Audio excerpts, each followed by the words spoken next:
Hey guys, Sammy the mechanic here. Jaguar day. Got XF, got non-charging fault on the battery, so I've got a new alternator ready to go on. So far, at the top of the engine bay, I've taken airbox out, taken some pipe work off, moved the power steering reservoir just so we can see where this belt is running down here. Take the auxiliary belt off. But I'll show you where the alternator is now just by pointing it out with my tool. Sort of, I don't know if you can see, he's right down there in that gap.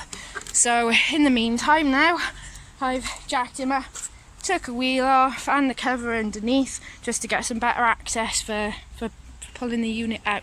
So I'll catch up with you in a bit when I've done that.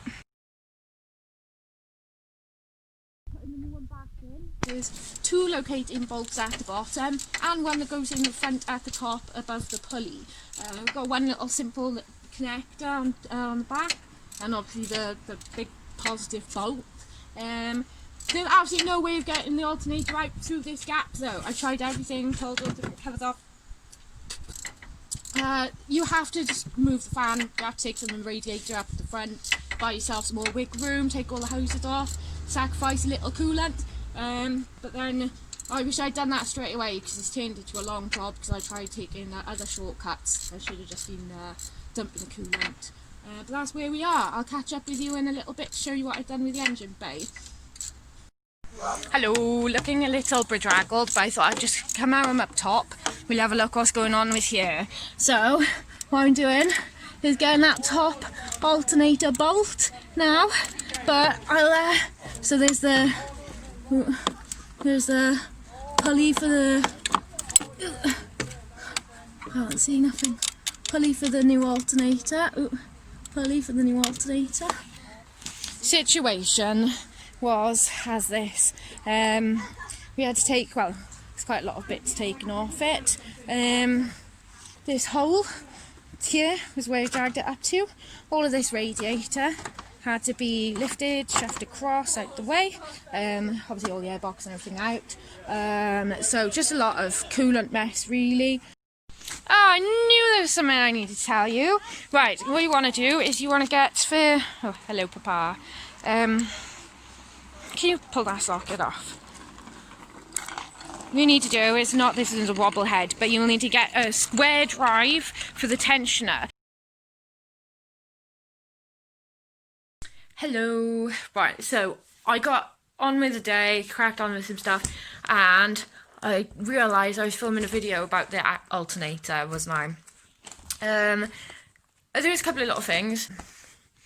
I've got my little cutie with me. So yeah, the issue was getting down to the brass tacks of it. This vehicle had come in, no charging. My dad had trickle charged the battery, and the battery had charged on the trickle charger, so the battery is fine. They're quite smart cars.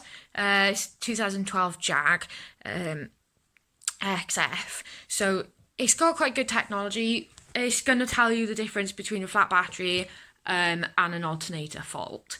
So I was sitting, as soon as he said about it, he said, oh, I'm gonna go and get a battery for it, and I said no, probably gonna be an alternator. So check the voltage, right? The voltage was low in the battery, it wasn't charging obviously, so there was no output of the alternator.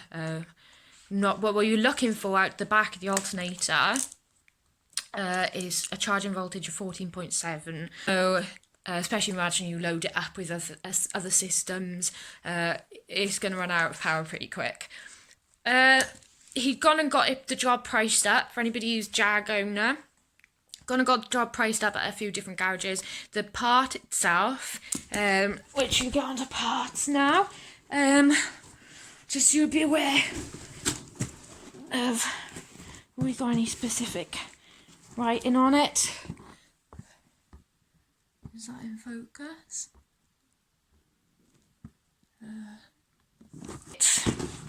What's the price? 262, and then I'll get a surcharge on the old item. If you're not a competent backyard mechanic, don't take on this job.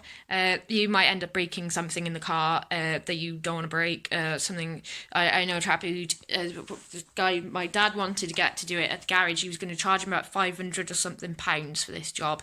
So the part being £200 something, and you were looking for a couple of quid, £100 labour as well. The guy said that he'd done this job before and he'd had probably damage to the power steering and things. No special tools really required, I guess.